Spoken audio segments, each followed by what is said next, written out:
আসসালামু আলাইকুম ওয়া রাহমাতুল্লাহি ওয়া বারাকাতুহু। কেমন আছেন বন্ধুরা? আশা করি সকলেই ভালো আছেন, ভালো থাকেন, এই দোয়াই করি। কিছু কথা বলবো, দয়া করে কথাগুলি মনোযোগ সহকারে শুনবেন। ভালো লাগলে লাইক কমেন্ট শেয়ার করবেন, অন্যকে শোনার সুযোগ করে দেবেন। আচ্ছা বলুন তো, আপনি পৃথিবীতে জন্ম নেওয়ার পরে কী কী জিনিস লাভ করেছেন, আর বৃদ্ধ বয়সে কী কী জিনিস হারিয়েছেন, একবার কি হিসাব করে দেখেছেন? পৃথিবীতে একটা মানুষ যখন জন্ম নেয়, তার পরিবারে আনন্দ ভরে যায়, সবাই উল্লাস করে, হয়তো বা কারো ছেলে হয়েছে অথবা মেয়ে হয়েছে। সবাই তাকে আদর যত্ন করে, ভালো ভালো খেতে দেয়, ভালো জায়গায় ঘুমাতে দেয়। যখন সে আস্তে আস্তে বড় হতে থাকে, আর তার উপরে দুনিয়ার দায়িত্বগুলা বর্তাতে থাকে। যৌবন যখন এসে যায় দেহে, মনে হয় আমি যেন চিরজীবন বেঁচে থাকব। কি ভালো কি মন্দ যাচাই করার কোনো জ্ঞানই আমাদের থাকে না।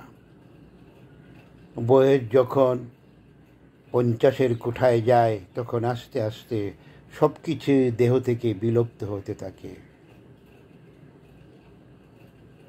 তখন মানুষ বুঝতে পারে যে আমি হয়তো আর বেশি দিন দুনিয়াতে বেঁচে থাকব না।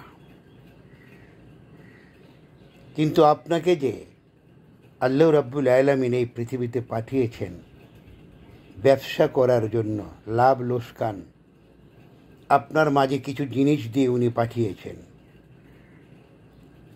আপনি পৃথিবীতে ব্যবসা করে পরকালের জন্য সামান সংগ্রহ করে নিয়ে যাবেন।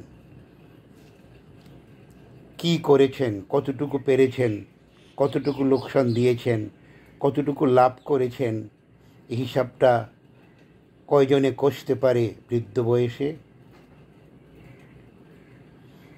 যদি আপনি দুনিয়া কামার জন্য সারা জীবন ব্যয় করে থাকেন, পরকালের জন্য কিছুই করেন নেই, আপনি বড়ই অভাগা। কারণ পৃথিবীতে যাদেরকে আপনি আপন মনে করে এত কিছু করেছেন, তারা কেউই আপনার আপন না। আর যদি আপনি দুনিয়া এবং পরকাল আখেরাত দুটোটাই সমানে সমান তৈরি করে থাকেন, তাহলে আপনি অনেক ভাগ্যবান। কারণ মুক্তি পেতে হলে দুটিই লাগবে, দুনিয়াও লাগবে, পরকালের জন্য সমান লাগবে। প্রশ্ন আসতে পারে, দুটি কেন লাগবে? কারণ দুনিয়াটা আপনার পরীক্ষার জন্য প্রেরণ করা হয়েছে আপনাকে। কাজে দুনিয়াটা সত্যিকার অর্থে যেভাবে কামাই করার জন্য আল্লাহ নির্দেশ দিয়েছে নবীর মাধ্যমে, ঠিক সেইভাবে কামাই করার জন্য চেষ্টা করতে হবে। কামাইয়ের ফাঁকে ফাঁকে আমার উপরে যাহা ফরজ তাহা আমি পালন করব, যাহা ওয়াজিব তাহা আমি পালন করব।